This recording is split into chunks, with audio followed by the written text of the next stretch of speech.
Policia po vazhdon t'i dërgojë gjobat përmes postës për kundërvajtjet e identifikuara përmes pajisjeve inteligjente. Këtë formë, madje forcat e rendit po e shpërndajnë edhe në rrjetet sociale, duke bërë thirrje për respektim të rregullave të trafikut. Por ekspertët e komunikacionit thonë se disa prej pamjeve mund të konsiderohen shkelje të privatësisë.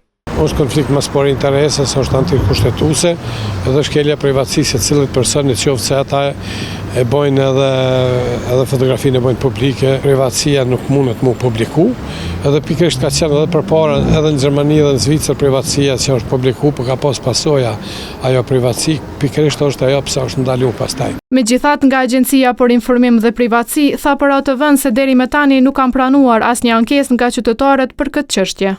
Mirë po sipas Dedajt ka edhe tjera probleme lidhur me gjobat që dërgohen me postë, sepse në Kosovë një vetur mund ta përdorin disa persona që nuk janë pronar, ndërsa tregon edhe mungesën e adresave të sakta. Në Prishtinë nuk e kemi adresa hala të sakta, përveç procedurave në proces, edhe adresat, mos harroni se kjo dënimi është mandator dhe zgjat 2 vjet, në qoftë se nuk arrin që me zgjet ata që ka bërë shkelje kundërvajtëse, mrena 2 vjetëve ajo lënda shuhet.